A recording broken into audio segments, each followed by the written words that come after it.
ಜೆಡಿಎಸ್ಗೆ at least benefit ಅಲ್ವಾ ಖರ್ಗೆ ಅವರ ಹೆಸರನ್ನು ಇಟ್ಕೊಂಡ್ರೆ? ನೋಡಿ, ನಾನು ಮುಖ್ಯಮಂತ್ರಿ ಆಗಬೇಕು ಅಂದರೆ ಖರ್ಗೆ ಅವರ ಹೆಸರು ಬೇಕು. ಮಾನ್ಯ ಸಿದ್ದರಾಮಯ್ಯನವರು ಮತ್ತು ಡಿ ಕೆ ಶಿವಕುಮಾರ್ ಅವರು ಕಳೆದ ಬಾರಿ ಅಸೆಂಬ್ಲಿ ಚುನಾವಣೆಯಲ್ಲಿ ಎಲ್ಲ ಕಡೆ ಭಾಷಣ ಮಾಡಿದ್ದೇನು, ಈ ದೇಶದಲ್ಲಿ ಒಬ್ಬ ದಲಿತ ನಾಯಕನಿಗೆ, ನಮ್ಮ ಕನ್ನಡಿಗನಿಗೆ, ಖರ್ಗೆ ಅವರಿಗೆ ಆಲ್ ಇಂಡಿಯಾ ಪ್ರೆಸಿಡೆಂಟ್ ಕೊಟ್ಟಿದ್ದೀವಿ, ಆ ಕಾರಣಕ್ಕೆ ನೀವೆಲ್ಲ ನಮ್ಮ ಜೊತೆ ನಿಲ್ಲಬೇಕು ಭಾಷಣ ಅಂದರೆ ಅಷ್ಟಕ್ಕೆ ಮಾತ್ರ ಸೀಮಿತನಾ ಖರ್ಗೆ ಅವ್ರ ಪಾಪ? ವಾಚ್ಮ್ಯಾನ್ ಅಂತ ತಿಳ್ಕೊಂಡವರು ಖರ್ಗೆ ಅವರು ಅಷ್ಟಕ್ಕೆ ಮಾತ್ರ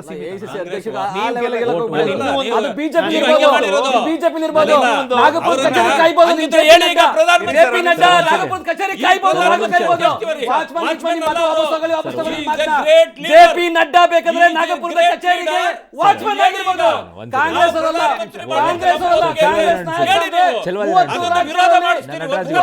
ಮುಖ್ಯಮಂತ್ರಿ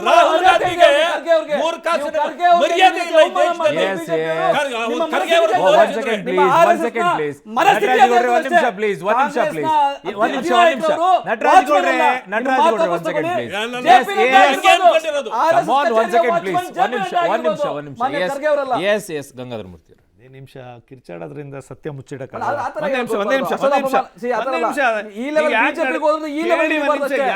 ಯಾಕೆ ಅವ್ರು ಹೇಳಿದ್ರು ಅನ್ನೋದಕ್ಕೆ ಉದಾಹರಣೆ ಸಮೇತ JDS ಇಂದ ಹೊರಗೋದಂತ ಸಿದ್ದರಾಮಯ್ಯನವರು ಬೈ ಎಲೆಕ್ಷನ್ ನಿಂತರು.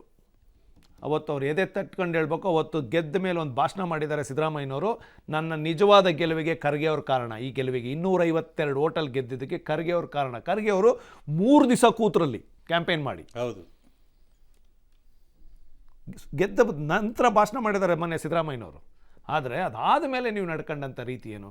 ಇನ್ನು ಲಾಸ್ಟ್ 2019 ಚುನಾವಣೆ, ಸಿದ್ದರಾಮಯ್ಯನವರ ವಿರೋಧದ ನಡುವೆ ಕಾಂಗ್ರೆಸ್ JDS ಸಮ್ಮಿಶ್ರ ಸರ್ಕಾರ ಇತ್ತು. ಅದು ರಾಹುಲ್ ಗಾಂಧಿಯವರು ಮತ್ತು ಸೋನಿಯಾ ಗಾಂಧಿಯವರು ಪ್ರತಿಷ್ಠಾಪಿಸಿದಂಥ ಸರ್ಕಾರ. ಸಿದ್ದರಾಮಯ್ಯನವರಿಗೆ ಹೊಟ್ಟೆಯಲ್ಲಿ ಬೆಂಕಿ ಬಿದ್ದಿತ್ತು. ಹಾಗೇನು ಮಾಡಿದ್ರು, ಮೊದಲೇ ಕೂತೆಲ್ಲ ಧರ್ಮಸ್ಥಳದ ವನದಲ್ಲಿ ಹೇಳಿದ್ರು 19ವರೆಗೂ ಈ ಸರ್ಕಾರ ಇರತ್ರಿ ಹೋಗುತ್ತೆ ಅಂತ ಹೇಳಿದ್ರು. ಅದನ್ನು ಪ್ರೂವ್ ಮಾಡಬೇಕು ಅಂದ್ರೆ ಏನಾಗಬೇಕಾಗಿತ್ತು, ಇವರೊಂದೆಲ್ಲ ಷಡ್ಯಂತ್ರ ರೂಪಿಸ್ಕೊಂಡ್ರು. ಏನು, ಕಾಂಗ್ರೆಸ್ JDS ಸಮ್ಮಿಶ್ರ ಸರ್ಕಾರದಲ್ಲಿ MP ಸೀಟು ಅತಿ ಹೆಚ್ಚು ಗೆಲ್ಲಬಾರ್ದು, ಗೆದ್ದರೆ ಇದು ಸರ್ಕಾರ ಉಳಿಯುತ್ತೆ, ಗೆಲ್ಲಿಲ್ಲ ಅಂದರೆ ಹೋಗುತ್ತೆ ಅಂತ ಹೇಳಿ ಅದಕ್ಕೆ ಎಲ್ಲ ಕ್ಷೇತ್ರದಲ್ಲೂ ಅದರಲ್ಲೂ ಹುಡುಕಿ ಕೋಲಾರದಲ್ಲಿ KH ಮುನಿಯಪ್ಪ ದಲಿತ ನಾಯಕ ಲೆಫ್ಟ್ ಸೋಲ್ಸಿದ್ಯಾರು? ಇದೇ ಸಿದ್ದರಾಮಯ್ಯ.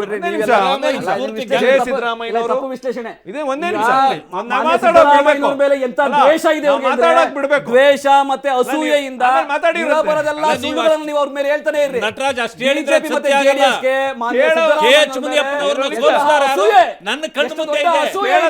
ರಮೇಶ್ ಕುಮಾರ್ ಅವರ ಏಳಿಗೆ, ಅವರ ರಾಜಕೀಯ ಏಳಿಗೆ, ಅವರ ಅಭಿವೃದ್ಧಿ ಬಹಳ ದೊಡ್ಡ ಅಸೂಯೆ ಇದೆ ನಿಮಗೆ ಬಿಜೆಪಿ ಮತ್ತೆ JDS ಗೆ ಸಿದ್ದರಾಮಯ್ಯ ಅವರ ಮೇಲೆ. ಒಬ್ಬ ಹಿಂದುಳಿದವರ ನಾಯಕ ಈ ತರ ಒಳ್ಳೆ ಆಡಳಿತ ಕೊಡ್ತಾನೆ ಅಂತ ನಿಮ್ಗೆ ಅಸೂಯೆ ಇದೆ.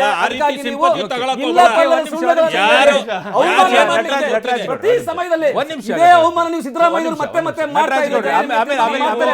ಇದೇ ತರ ಸುಳ್ಳು ಹೇಳಿ ಕ್ಷೀಣಿಸಿದೆ. JDS ಯಾವತ್ತಿಗೆ ಶೂನ್ಯ ಆಗ್ತಾ ಇದೆ. ಯಾಕೆಂದ್ರೆ ಇದೇ ರೀತಿ ಸಿದ್ದರಾಮಯ್ಯನವ್ರಿಗೆ ಹಿಂದುಳಿದ ವರ್ಗದವರಿಗೆ ಅವಮಾನ ಮಾಡಿ ಮಾತಾಡಬಾರ್ದು ಎಲ್ಲ ಬಂಡವಾಳ ಇದ್ರೆ ಅಸೂಯೆ ಅಂತ ಪ್ರತಿಯೊಬ್ಬರು ಪದಗಳಲ್ಲಿ ನೀವು ಸಂದರ್ಭಗಳನ್ನ ಹೇಳಿ, ಇಂಥ ಘಟನೆಗಳನ್ನ ಹೇಳಿ, ಅವ್ರು ಹೇಳಿರೋದು ಸುಳ್ಳು ಅನ್ನೋದನ್ನ ಹೇಳಿ, ಅವಕಾಶ ಕೊಡ್ತೀರಿ. ನಟರಾಜ್ ಗೌಡ್ರೆ ಅವಕಾಶ ಕೊಟ್ಟ ಕುದುರೆ ಏರ್ದವನು ವೀರನಲ್ಲ, ಕುತ್ಕೊಂಡವ್ರು ಯಾರು? ಆಯ್ತು ಸರ್ಕಾರ ಬೀಳ್ಲಿ ಅಂತ ಕುಮಾರಸ್ವಾಮಿ. ಒಂದ್ ನಿಮಿಷ. ಎಸ್ ಗಂಗಾಧರ ಮೂರ್ತಿ ಅವರು, ನಾನು ಸತ್ಯ ಹೇಳೋದನ್ನ ನಟರಾಜ್ ಗೌಡ್ರು ಇನ್ನೆಷ್ಟೇ ಅಡ್ಡ ಬಂದ್ರು ತಪ್ಸಕ್ಕಾಗಲ್ಲ. ಅಸೂಯೆ ಮಾತು ಅಷ್ಟೇ ತಪ್ಸಕ್ಕಾಗಲ್ಲ. ನೀವು ಇನ್ನೆಷ್ಟೊತ್ತೇ ಅಡ್ಡ ಬರ್ಬೋದು ನಂಗೆ ಗೊತ್ತಿಲ್ಲ. ನಂಗೆ ಸಿಗೋ 2 ನಿಮಿಷದಲ್ಲಿ ಹೇಳಿ ಮುಗಿಸ್ತೀನಿ. ಸತ್ಯ ಅಲ್ವೇ ಅಲ್ಲ, ಬಿಡಿ. ಆಯ್ತು ಬಿಡಿ, ಜನಕ್ಕೆ ಗೊತ್ತಿದೆ, ಎಲ್ಲ ಗೊತ್ತಿದೆ. ಒಂದೇ ನಿಮಿಷ, ನೀವು ಮಾತಾಡುವಾಗ ನಾನು ಮಾತಾಡಿಲ್ಲ, ಸುಮ್ಮನೆ ಕೂತೀನಿ. ಕಿರ್ಚಾಡುವಾಗೂ ಸುಮ್ಮನೆ ಕೂತೀನಿ, ಮಾತಾಡ್ತಾನೆ ಇದ್ರಿ. ಹೇಳಿ. ಅದಕ್ಕೆ KH ಮುನಿಯಪ್ಪನ್ನ ಸೋಲ್ಸಿದ್ಯಾರು ಅಂತ ಹೇಳಿ ಸಿದ್ದರಾಮಯ್ಯನವ್ರ team Nazeer Ahmed, Ramesh Kumar and team ಸೋಲ್ಸ್ತು. ತುಮಕೂರಲ್ಲಿ ದೇವೇಗೌಡರನ್ನು ಸೋಲ್ಸಿದ್ಯಾರು ಅಂತ ಪ್ರಪಂಚಕ್ಕೆ ಗೊತ್ತು. KN Rajanna, Ugrappa and team, ಎಲ್ರಿಗೂ ಗೊತ್ತಿರೋ ವಿಚಾರ. ಹೌದಾ? ಜನ ತಿರಸ್ಕಾರ. ಅದಾದ ಮೇಲೆ ಒಂದೇ ನಿಮಿಷ, ಅದಾದ ಮೇಲೆ ಮಂಡ್ಯದಲ್ಲಿ ನಿಖಿಲ್ ಕುಮಾರಸ್ವಾಮಿನ ಸೋಲ್ಸಿದ್ಯಾರು? ಮಹಾನ್ ನಾಯಕರುಗಳು, ಇವತ್ತೆಲ್ಲ ಕ್ಯಾಬಿನೆಟ್ ಮಂತ್ರಿಗಳಾಗಿದ್ದಾರಲ್ಲ, ಅದೇ ಸಿದ್ದರಾಮಯ್ಯನ ಶಿಷ್ಯರು.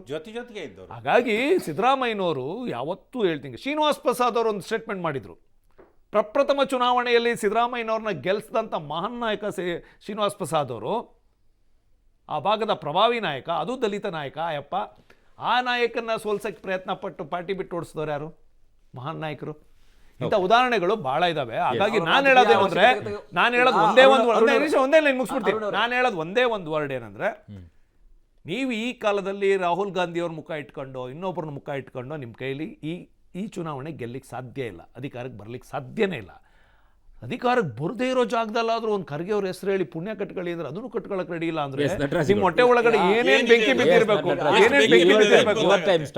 ಬಿಜೆಪಿ ಮತ್ತೆ ಜೆಡಿಎಸ್ ನವರಿಗೆ ಮಾನ್ಯ ಸಿದ್ದರಾಮಯ್ಯ ಮಾಡ್ತಾ ಇರತಕ್ಕಂತಹ ಅಭಿವೃದ್ಧಿ ಕೆಲಸಗಳಿಂದ ಬಹಳ ಅಸೂಯೆ, ಅವರ ರಾಜಕೀಯ ಏಳಿಗೆ ಜೆಡಿಎಸ್ ಶುರುವಾಗಿರ್ಬೋದು.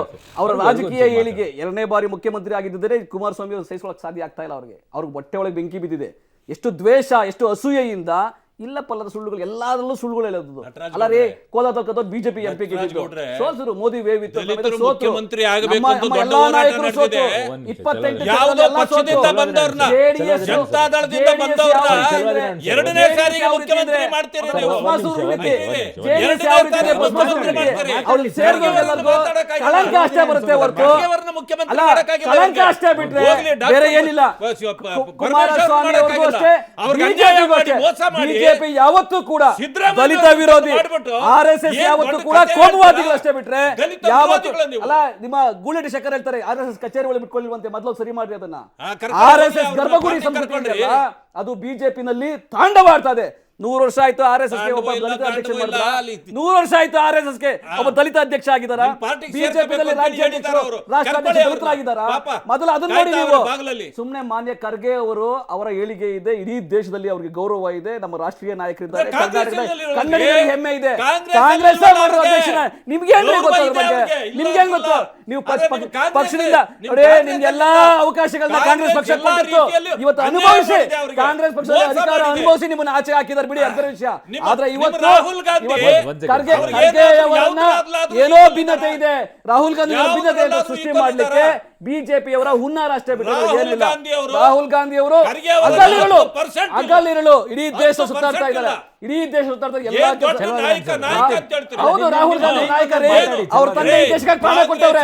ರಾಹುಲ್ ಗಾಂಧಿ ಮೋದಿ ಅವರಲ್ಲ, ಅಮಿತ್ ಶಾ ಅಲ್ಲ, 100 ಜನ ನಾಯಕರು ಬಂದು ರಾಹುಲ್ ಗಾಂಧಿ ಸಮ ಅಲ್ಲ.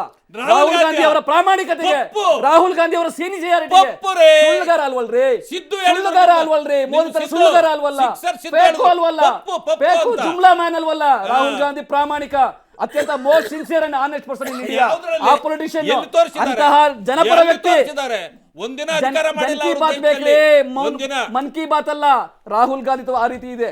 ನೀವು ಇವತ್ತು ಅಧಿಕಾರ ಇದೆ ನಿಮ್ಮಲ್ಲಿ, ನಿಜ, ನಿಮ್ಮಲ್ಲಿ ಅಧಿಕಾರ ಇದೆ, ಹಣ ಇದೆ, ದರ್ಪ ಇದೀರಿ, ನೆಟ್ವರ್ಕ್ ಇದೆ, ಹಾಗಂತ ಹೇಳಿ ನೀವು ಬೇರೆಯವ್ರನ್ನ ಅಳಿತಾ ಇದ್ರೆ ನಿಮ್ಮ ತೀರ್ಮಾನ 4-5 ತಿಂಗಳು, ನಿಮ್ಮ ಆಟ 4 ತಿಂಗಳು ಮಾತ್ರ. ಒಂದ್ ನಿಮಿಷ ನಾನೊಂದು ವಿರಾಮ ತಗೊಳ್ಬೇಕು.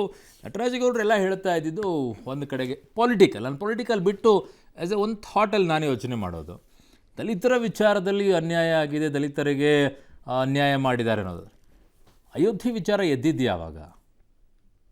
ಅಯೋಧ್ಯೆ ವಿಚಾರ ಬಂದ ನಂತರನೇ ಮಹರ್ಷಿ ವಾಲ್ಮೀಕಿ ಅವರಿಗೆ ಬೆಲೆ ಸಿಗಕ್ಕೆ ಶುರುವಾಗಿದ್ದು. ಅಲ್ಲಿಯವರೆಗೂ ಮಹರ್ಷಿ ವಾಲ್ಮೀಕಿ ಅವರನ್ನು ಯಾರು ನೆನಪು ಮಾಡಿಕೊಂಡ್ರು? ಮಹರ್ಷಿ ವಾಲ್ಮೀಕಿ ಅವ್ರ ನೆನಪಾಗಿದ್ದೇ ಅಯೋಧ್ಯೆಯ ವಿಚಾರದಿಂದಾಗಿ, ಮರಿಬಾರ್ದು ಇದನ್ನು.